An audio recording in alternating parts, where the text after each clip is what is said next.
Assalamualaikum warahmatullahi wabarakatuh. Perkenalkan, saya Fajria dengan NIM 202081066, mahasiswa PTG dalam jabatan tahun 2020 dengan program studi Pendidikan Kimia Universitas Papua. Hari ini tanggal 23 November 2020 melaksanakan kegiatan pembelajaran daring dengan materi ikatan kimia. Oke, Assalamualaikum warahmatullahi wabarakatuh. Waalaikumsalam warahmatullahi wabarakatuh. Selamat pagi. Pagi, Bu. Pagi, Bu. Halo, apa kabar semuanya? Sehat? Sehat, Bu. Sehat, Bu. Alhamdulillah. Tetap jaga kesehatan dan ikuti protokol kesehatan dengan 3M. Menggunakan masker, menjaga jarak, dan mencuci tangan menggunakan sabun. Puji syukur atas kehadirat Allah Subhanahu wa Ta'ala, kita masih diberi kesempatan untuk bertemu dalam melaksanakan kegiatan pembelajaran saat ini. Sebelum memulai kegiatan pembelajaran saat ini, saya persilahkan kepada ketua kelas untuk memimpin doanya. Ya, teman-teman, sebelum kita memulai pelajaran, alangkah baiknya kita berdoa terlebih dahulu sesuai dengan agama dan kepercayaan masing-masing. Doa dimulai.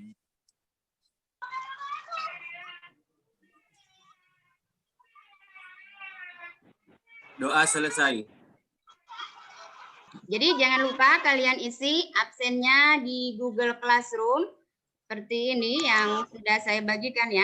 Ini Google Classroom-nya. Jadi bagaimana ketua kelas di sesi Zoom ini ada yang tidak temannya yang tidak hadir hari ini? Alhamdulillah hadir semua, Ibu. Alhamdulillah ya, hadir semua. Baiklah, saya akan menyampaikan aturan selama dalam pembelajaran.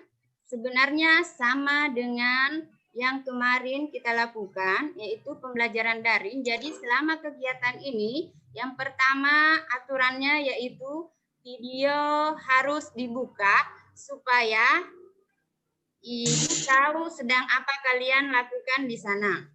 Itu yang pertama. Sedangkan yang kedua, kalau ada keperluan yang mendesak, misalnya mau ke toilet, ada urusan mendadak, silahkan disampaikan ke Ibu. Jangan sampai langsung pergi dari aktivitas kegiatan pembelajaran kita saat ini.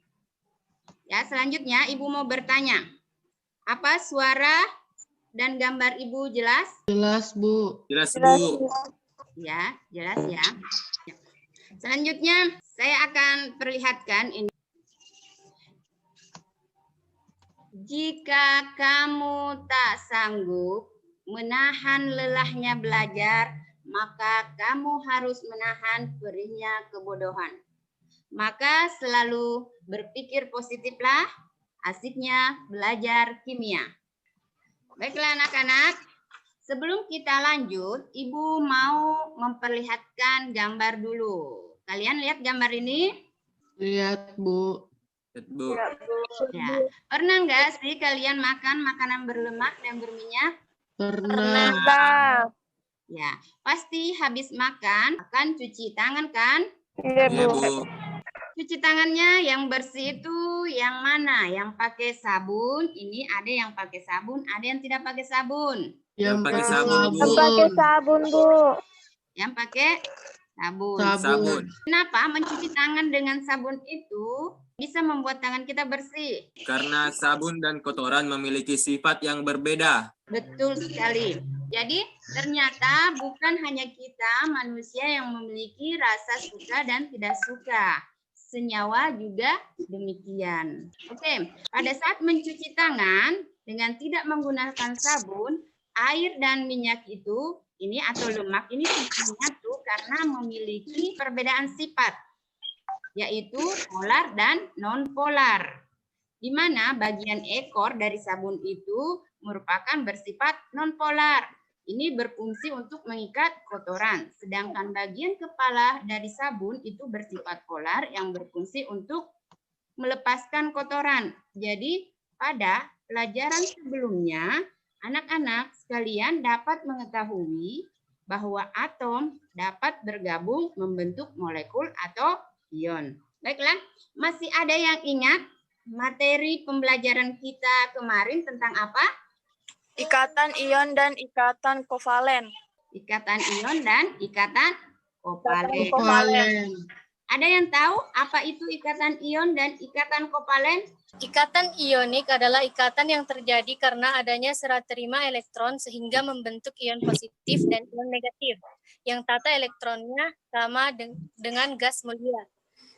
Ikatan kovalen adalah ikatan yang terjadi karena pemakaian pasangan elektron secara bersama oleh dua atom yang berkaitan. Ya, betul sekali. Ikatan ionik itu adalah ikatan yang terjadi karena adanya serah terima elektron sehingga membentuk ion positif dan ion negatif. Jadi ion positif dan ion negatif yang tata elektronnya sama dengan gas mulia, contohnya NaCl, KBr. Sedangkan ikatan kovalen itu adalah ikatan yang terjadi karena pemakaian pasangan elektron secara bersama oleh dua atom yang berikatan. Contohnya apa? CCl4, NH3, SiO2. Sekarang kita lihat indikator pembelajaran. Yang pertama, menganalisis kepolaran beberapa senyawa. Mewakili senyawa kovalen, kovalen polar, dan senyawa ionik. Yang kedua, membandingkan sifat kepolaran senyawa kovalen dan senyawa ionik.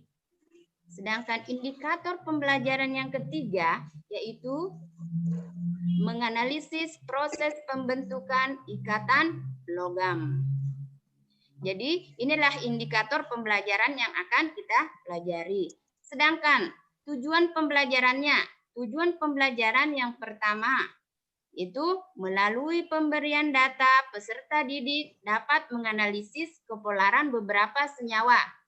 Ini mewakili kepolaran ini mewakili senyawa kovalen, kovalen polar, dan senyawa ionik dengan tepat.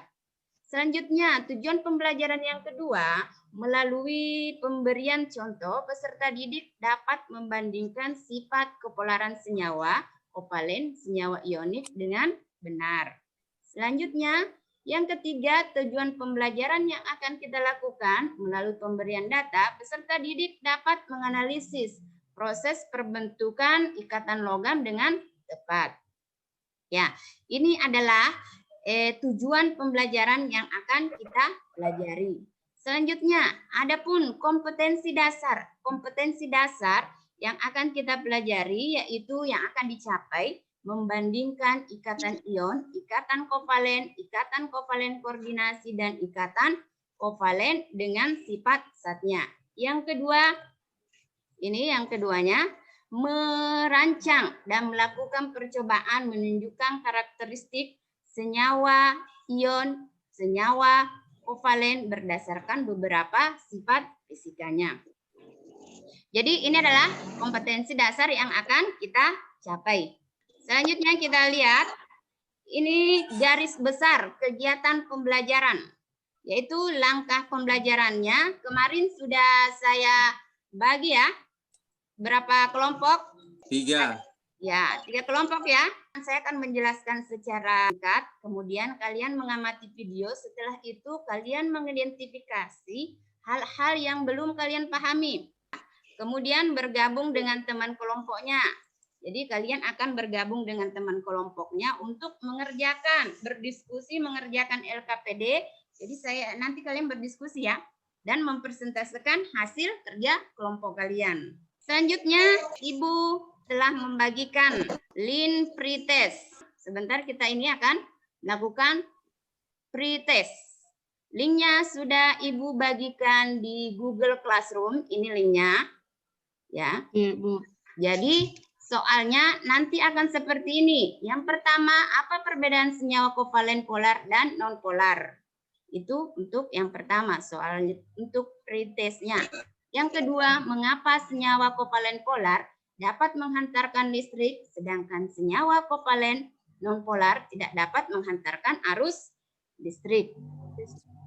Sedangkan yang ketiga, mengapa ikatan logam berbeda dengan ikatan ion maupun ikatan kovalen? Jelaskan.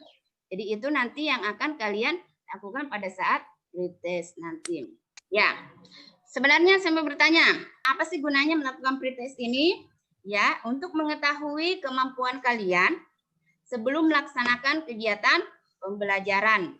Ya, setelah kalian mengerjakan pretest tersebut, Ibu sudah lihat hasilnya. Jadi, semuanya sudah mengerjakan ya? Ya, Bu.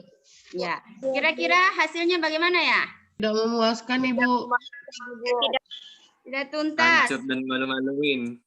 Ya, hancur dan malu-maluin. Ya, tidak apa-apa, tidak masalah ya. Nanti kita lihat saja hasil akhirnya di post test. Sekarang kita masuk di kegiatan inti. Jangan lupa ini bahan ajar, LKPD, dan evaluasinya sudah saya bagikan di Google Classroom-nya ya. Selanjutnya, Ibu. kita masuk di materi yang pertama, yaitu memberikan data menganalisis kepolaran beberapa senyawa, yaitu mewakili senyawa kovalen, kovalen polar, dan senyawa ionik dengan benar. Jadi kita lihat yang pertama, kepolaran. Kepolaran atau polaritas adalah pemisahan muatan listrik yang mengarah ke molekul atau gugus yang memiliki momen dipol. Jadi kepolaran ini ada yang disebut dengan ikatan kovalen polar dan ikatan kovalen non-polar. Polar. Jadi ikatan kovalen polar ini memiliki kutub, sedangkan ikatan kovalen non-polar ini tidak memiliki kutub. Jadi ini perbedaan elektronegatifan antara atom-atom dalam suatu senyawa ini tidak simetris. Elektron tidak selalu dibagi rata antara dua atom yang berikatan. Itu adalah kepolaran. Selanjutnya, yang polar. Senyawa kovalen ini bersifat polar apabila ikatan pasangan elektronnya digunakan secara, ini tadi, secara apa? Secara bersama. Jadi, mengutub, hal ini terjadi karena perbedaan apa? Kenapa bisa polar? Karena perbedaan elektronegativitas. Ya, ke elektronegativitas. Elektronegativitas. Ya. Kecenderungan suatu atom menarik elektronnya yang cukup besar antara atom yang berikatan karena elektron ini mengutub. Makanya dia terbentuknya disebut dengan momen dipol. Jadi momen dipolnya ada yang positif dan negatif. Selanjutnya non-polar. Bagaimana itu non-polar? Jadi non-polar itu adalah senyawa kovalen yang dikatakan non-polar jika tidak memiliki perbedaan ke elektronegativitasnya. Ya, ke elektronegatifannya yang berbeda. Jadi dengan demikian senyawa ini kovalen tidak terjadi pengutupan muatan. Jadi ini yang disebut dengan ikatan kovalen. Jadi yang kedua, memberikan contoh dapat membandingkan sifat kepolaran senyawa kovalen dengan senyawa ionik. Jadi ikatan kovalen polar ini cenderung bagaimana? Tertarik ke salah satu atom yang berikatan. Jadi itu yang disebut dengan ikatan polar. Sedangkan kovalen non-polar ini unsurnya memiliki perbedaan keelektronegatifannya yang kecil. Jadi atau sama dengan 0 serta memiliki pasangan elektron ikatan. Jadi senyawa ionik itu ini semua ada senyawa kovalen polar, non polar dan senyawa ionik. Jadi harus bisa kalian bedakan ya. Jadi senyawa ionik itu yang bagaimana? Senyawa kimia yang tersusun dari ion yang disatukan oleh senyawa elektrostatik yang disebut dengan ikatan ionik. Contohnya polar dan non-polar, ada NH3, ada H2O, ada HF, dan CH4. Tuh. Selanjutnya, dengan memberi data, peserta dapat menganalisis proses pembentukan ikatan logam secara benar. Jadi proses pembentukan ikatan logam, misalnya Hg, perak, ikatan kimia antara atom-atom ini adalah penemu dari logam. Jadi bukanlah ikatan ion atau ikatan kovalen. Ya, terdapat atom-atom logam, ya ini ikatan logam.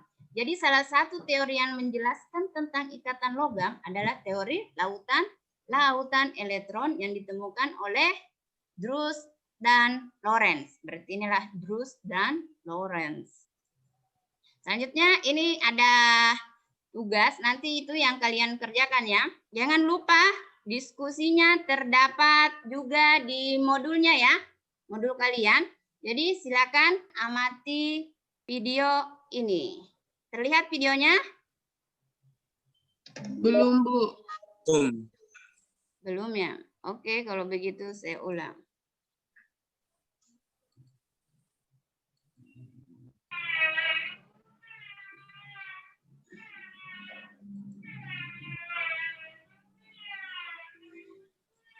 Jadi, udah ya, saya ulang videonya mana ya?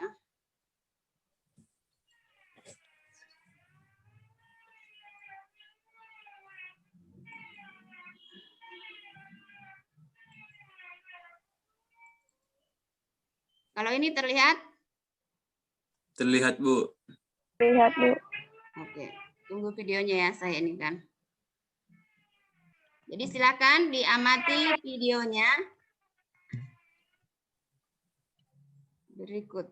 Ya.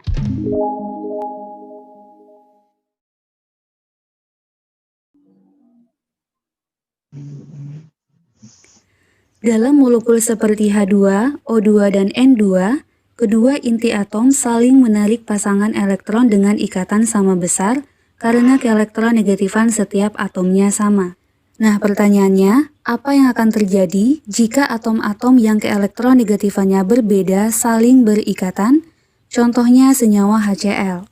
Atom klorin lebih elektronegatif dibandingkan dengan atom hidrogen, di mana keelektronegatifan dari klorin adalah 3 dan keelektronegatifan dari hidrogen adalah 2,1.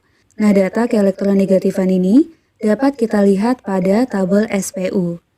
Nah, oleh karena keelektronegatifan lebih besar, maka atom Cl memiliki daya tarik terhadap pasangan elektron ikatan dengan lebih kuat, sehingga pasangan elektron ikatan akan lebih dekat ke arah klorin dibandingkan dengan ke arah hidrogen. Nah, hal ini menyebabkan terjadinya pengkutupan muatan. Untuk klorin, karena pasangan elektron ikatan lebih dekat ke arah atom klorin, maka atom klorin akan kelebihan muatan negatif dan membentuk kutub negatif yang disimbolkan dengan delta negatif seperti ini. Adapun untuk hidrogen, karena pasangan elektron ikatannya lebih dekat ke arah klorin, maka hidrogen akan kekurangan muatan negatif, sehingga membentuk kutub positif yang disimbolkan dengan delta positif seperti ini. Nah, jika dalam suatu ikatan kovalen terjadi pengkutupan muatan, maka ikatan tersebut dinamakan ikatan kovalen polar, di mana molekul yang terbentuk disebut dengan molekul polar. Nah, contohnya adalah molekul HCl. Sebaliknya, jika dalam suatu ikatan kovalen tidak terjadi pengkutupan muatan, maka ikatannya dinamakan dengan ikatan kovalen non-polar, di mana molekul yang terbentuk disebut dengan molekul non-polar. Nah, contohnya adalah molekul H2. Pertanyaannya, bagaimana cara kita menentukan bahwa suatu molekul tergolong kovalen non-polar atau kovalen polar? Keelektronegatifan dari N adalah 3 dan keelektronegatifan dari O adalah 3,5, sehingga selisih keelektronegatifannya adalah 3,5 dikurangi 3,0. Nah, hasilnya adalah 0,5. Selanjutnya untuk molekul HCl, keelektronegatifan dari H adalah 2,1 dan keelektronegatifan dari Cl adalah 3, sehingga selisih keelektronegatifannya adalah 3 dikurangi 2,1. Nah, hasilnya adalah 0,9. Yang terakhir pada molekul H2, karena atom yang terikat sama-sama hidrogen, di mana hidrogen keelektronegatifan adalah 2,1, maka selisih keelektronegatifan adalah 2,1 dikurangi 2,1. Nah, hasilnya adalah 0. Nah, sesuai dengan apa yang sudah kita bahas sebelumnya, semakin besar perbedaan keelektronegatifan,